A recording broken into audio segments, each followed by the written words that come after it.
মুহাজির answer তারা উভয়ে ছিলেন রাসূলুল্লাহ সাল্লাল্লাহু আলাইহি ওয়াসাল্লামের সাহাবী, যারা রাসূলুল্লাহ সাল্লাল্লাহু আলাইহি ওয়াসাল্লামকে ঈমান অবস্থায় দেখেছেন তাদেরকে বলা হয় সাহাবী, রাসূলের সঙ্গী বা সাথী। তো রাসূল সাল্লাল্লাহু আলাইহি ওয়াসাল্লামের সাহাবীরা ছিলেন অগ্রবর্তী মুসলমান, তারা ছিলেন অগ্রগামী মুমিন। রাসূলের সাহাবীরাই ছিল সর্বপ্রথম মুসলমান এবং তারাই ছিল সর্বপ্রথম মুমিন।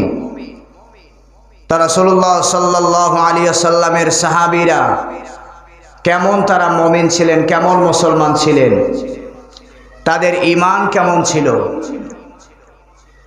এবং তারা যে দ্বীনের জন্য যে আল্লাহর রাস্তায় কোরবানি করেছেন সেই কোরবানিটা কেমন ছিল এবং তাদের জীবনে যে বিপ্লব এসেছিল সেই বিপ্লবটা কেমন ছিল, তারা দিন রাত কিভাবে কাটিয়েছেন এবং তারা তাদের জীবনকে এমনভাবে কাটিয়েছিলেন, আল্লাহ পাক তাদের ভিতরে এমন একটা জিনিস পেয়েছিলেন যার কারণে আল্লাহ রাব্বুল আলামিন তাদেরকে দুনিয়ায় বৈশাই জান্নাতের সার্টিফিকেট দিয়েছেন। বলেন সুবহানাল্লাহ।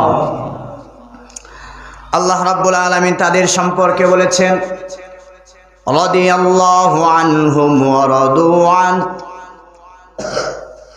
আল্লাহ রাব্বুল আলামিন তাদের প্রতি সন্তুষ্ট, তারাও তাদের মালিকের প্রতি সন্তুষ্ট। সুবহানাল্লাহ। আল্লাহ বলতেছেন যে তারা তাদের মালিকের প্রতি সন্তুষ্ট, মালিকও তাদের প্রতি কি সন্তুষ্ট। তাহলে সাহাবায়ে কেরাম কিভাবে তারা ঈমান গ্রহণ করেছেন, কিভাবে তারা মুসলমান হয়েছিলেন, তাদের ত্যাগ স্বীকার, যার কারণে আল্লাহ পাক তাদেরকে তাদের উপর সন্তুষ্ট হয়েছেন, তারাও আল্লাহর প্রতি সন্তুষ্ট হয়েছেন। আল্লাহ পাক তাদেরকে দুনিয়ায় বৈশাই তাদের জান্নাতের সার্টিফিকেট দিয়েছেন। আর আমরা হলাম মুসলমান, আমাদের বক্ষের ভিতরে ঈমানকে আমরা লালন করে থাকি, ঠিক কিনা? কিন্তু সাহাবায়ে কেরামের ঈমান ছিল ভিন্ন। আমাদের ঈমান আর সাহাবায়েদের ঈমান এক ছিল না।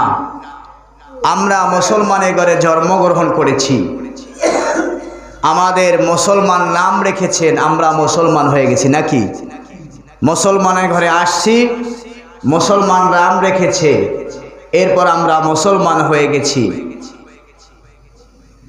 আর আমাদের সমাজে আমাদেরকে মুসলমান বলা হয়, অথবা যে কেউ চাইলে মুসলমান দাবি করতে পারে, ঠিক কিনা?